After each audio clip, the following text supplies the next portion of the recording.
తాకట్లో ఉన్న మీ బంగారాన్ని విడిపించి ఆ రోజు ఆన్లైన్ రేటుకి కొంటాం. Sharma gold company. Welcome to Suman TV. నేను మీ సీమ. మనం అయితే ఇప్పుడు విజయనగరంలోని హుకుంపేట వద్ద అయితే ఉన్నాము. గత నెల అంటే ఫిబ్రవరి 24న గ్యాస్ లీక్ అయి ఓ మహిళ మృతి చెందిన సంఘటన అయితే వెలుగు చూసింది. భవానీ 31 సంవత్సరాలు.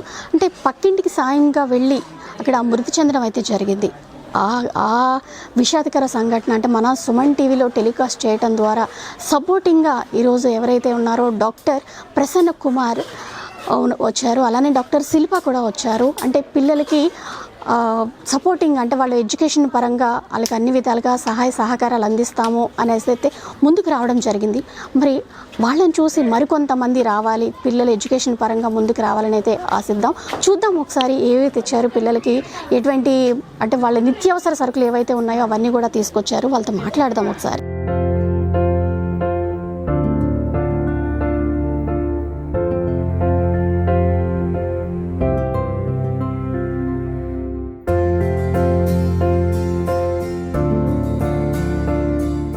ఇప్పుడు మనతో పాటు అయితే డాక్టర్ ప్రసన్న కుమార్ ఉన్నారు. బ్రైట్ ఫ్యూచర్ ఫౌండేషన్ ఫౌండర్ అన్నమాట ఆయన ఉన్నారు. అలానే డాక్టర్ శిల్ప గారు కూడా ఉన్నారు.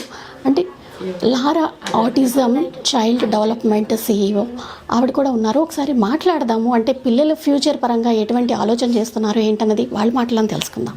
అంటే పిల్లల ఫ్యూచర్ కోసం ఎటువంటి అంటే ఏం చేద్దాం అంటే ఎడ్యుకేషన్ పరంగా లేదంటే ఏంటి మేడం? అంటే ముందుగా సుమన్ టీవీ సీమా గారికి చాలా చాలా థ్యాంక్స్. ఎందుకంటే మేడం వల్లే మాకు ఈ విషయం తెలిసింది. ఆ తర్వాత మ్యామ్ కూడా మాకు ఎప్పటికప్పుడే వీళ్ళు యోగక్షేమాలన్నీ తెలుసుకొని మాకు చెప్పడం జరిగింది.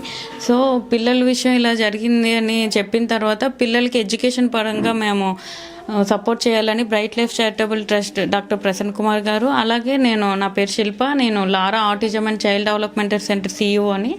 సో మేము పిల్లలకి ఫ్యూచర్లో కూడా ఎడ్యుకేషన్ అనేది ఇప్పుడు చాలా ఇంపార్టెంట్. ఇప్పుడు ఈ ఏజ్ నుంచే కదా మంచిగా పిల్లల ఫ్యూచర్ డిసైడ్ అవుతుంది. సో అందుకని చెప్పి మేము ఎడ్యుకేషన్ పరంగా వీళ్ళకి హెల్ప్ చేయాలని, ఇప్పుడే కాదు ఇంకా ఫ్యూచర్లో కూడా వాళ్ళ ఇష్టం, వాళ్ళు వాళ్ళు ఏం చదవాలనుకుంటున్నారో దానికి మేము ఎప్పుడూ సపోర్టివ్గా ఉంటాం, సార్ కానీ నేను కానీ ఖచ్చితంగా. మేడం గారికి ప్రత్యేక వందనాలు.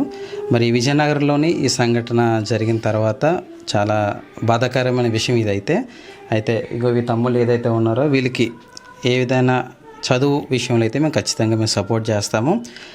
మేమే కాకుండా మాకు మిత్రులు కానీ మా బంధుమిత్రులు కానీ ఇలాంటి వాళ్ళందరికీ మేము చెప్పి ఏ విషయమైనా ఏదైనా వీళ్ళు నాకు కాల్ చేయొచ్చు, వీళ్ళ సమస్య ఏదంటే చెప్తే మేము చేయకపోయినా మేము పలు విధాలుగా అందరికీ చెప్పి మేము సాయం చేస్తామని సుమన్ టీవీ ఆధ్వర్యంలో మేము శివ మేడం గారికి చెప్తున్నాం. ఇలాగా మేడం గారు అలాగే సార్ వచ్చారు. ఇలా పిల్లల ఎడ్యుకేషన్ పరంగా వాళ్ళకి అంటే వాళ్ళు ఏది చదువుకొని అంటే వాళ్ళకి ఏం కావాలన్నా సరే మేము ఉంటాము, అంటే మా పిల్లల వాళ్ళు మేము వాళ్ళకి అక్క అన్న అని అయితే హామీ ఇచ్చారు కదా, మీకు ఏ విధంగా ఉంది? మేడం గారు సార్ గారు వచ్చారండి, ఇలా పిల్లలకి సాయం చేస్తానని, పిల్లల చదువు విషయంలో అన్నీ చూసుకుంటానని చెప్పారు. ఇంకా మాకు ఇంకే ఆధారం లేక వాళ్ళు ఎంతవరకు చదివిస్తానంటే అంతవరకు చదువుకుంటాను, సాయం చేస్తానని చెప్పారు. ఇంకా వాళ్ళు సాయం చేస్తే చాలు, ఇంకా మాకు ఇంకెవరైనా సాయం చేసేవాళ్ళంటే చెయ్యండి.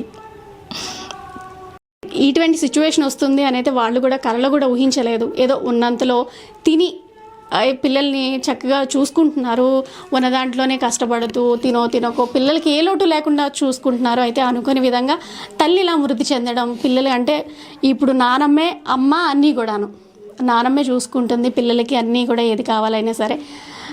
బాధపడుతున్నారు. అమ్మ బాధపడకండి, మీకు ఇప్పుడు అంత మంచిగా జరుగుతుంది.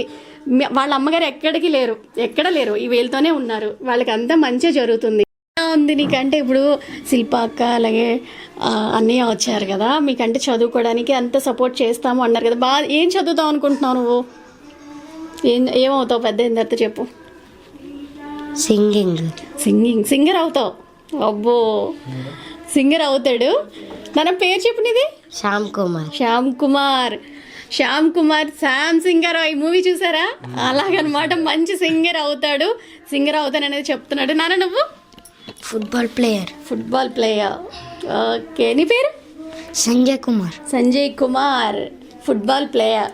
వీళ్ళ ఇద్దరు కూడా చక్కగా చదువుకొని అంటే వీళ్ళ చదువుకైతే మేడం అలా సార్ కూడా మంచి సపోర్ట్ ఇస్తున్నారు. పిల్లలు అంటే మన సుమన్ టీవీలో వచ్చిన కథనానికి అయితే స్పందించి అంటే పిల్లల పరంగా ఎడ్యుకేషన్కి ఏదైనా సపోర్ట్ చేస్తాం మేడం అనేది మనని అప్రోచ్ అవ్వటము, మనం కూడా అంటే సాయం, మన చిన్న సాయము ఇదేమి అంటే మనం అంతా చెప్పుకొని కాదు, కానీ అంటే పిల్లలకు ఒక సపోర్ట్ అండదండగా ఉంటూ వాళ్ళు ఎంతవరకు చదువుకున్నా సరే అండగా ఉంటామని అయితే సారే చెప్తున్నారు. నన్ను మరి సార్కి మేడంకి ఏం చెప్తావు? థ్యాంక్స్. మరి మీ ఇద్దరి మీద అంత ప్రేమతో వచ్చి మిమ్మల్ని చదివిస్తామంటున్నారు కదా, మేడం వాళ్ళకి మంచి పేరు తీసుకురావాలి. అలానే మమ్మీకి, డాడీకి, నానమ్మకి కూడా, తాతయ్యకి కూడా, ఓకేనా? అల్లరి చేయకుండా చక్కగా చదువుకోవాలి, ఓకేనా? మీకు ఏం కావాలన్నా సరే మేడంకి, సార్కి కాల్ చేయొచ్చు, నాకు కూడా. చూసారు కదా, అంటే డాక్టర్ ప్రసన్న కుమార్ అలాగే డాక్టర్ శిల్ప గారు కూడా ఎంతో అంటే మంచి మనసుతో పిల్లల ఎడ్యుకేషన్ పరంగా ఎంతో హెల్ప్ చేస్తున్నారు. వాళ్ళు ఫర్దర్ స్టడీస్ కూడా వాళ్ళు అండదండగా ఉంటాము, ఇంట్లో మా పిల్లలు అన్నట్టు వాళ్ళు హామీ ఇచ్చి అయితే వెళ్తున్నారు. అంటే వీళ్ళే కాదు, ఇంకా ఎందుకంటే ప్రభు గారు కూడా చిన్న జాబ్ చేస్తున్నారు, అంటే ట్యాక్సీ డ్రైవర్గా చేస్తున్నారు. అది ఒక రోజు ఉంటుంది, ఒక రోజు ఉండదు. అంటే యాక్సిడెంట్ కూడా రీసెంట్ యాక్సిడెంట్ కూడా అయింది, కాల్లో రాడ్ కూడా, దానివల్ల ఎక్కువగా వర్క్ కూడా ఆయన చేయలేరని అయితే చెప్తున్నారు. అంటే పిల్లల పరంగా అలానే వాళ్ళ నానమ్మ కొంచెం అంటే వయసు కూడా అయిపోయింది, పిల్లల్ని చూసుకోవటానికి అంటే బాధపడుతున్నారు. అంటే ఎన్నాళ్ళు నేను ఉంటాను, పిల్లలకి ఎలా మంచి భవిష్యత్తు ఉండాలి అనే ఆలోచనలు అయితే వాళ్ళు కూడా ఉన్నారు. ఎవరైనా సరే ఇలా వీళ్ళని చూసి ఎలా అయితే సపోర్టింగ్ చేస్తారో అలా మరి కొంతమంది మంచి మనసుతో వీళ్ళకి సపోర్ట్ చేయాలి. వీళ్ళ ఆర్థికంగా స్థితి అంత చెప్పుకునే విధంగా లేదు, ఏదో ఏ రోజు కష్టపడింది ఆ రోజే అన్నట్టు వెళ్ళిపోతుంది. అలానే ఎవరైనా సరే వీళ్ళని చూసి వచ్చినట్టే అలా ఎవరైనా సరే మంచి మనసుతో సాయం చేయాలి, పిల్లల పరంగా కావచ్చు, వాళ్ళ పరంగా అయితే ఆశిస్తున్నాం. సీమ, సుమన్ టీవీ, విజయనగరం.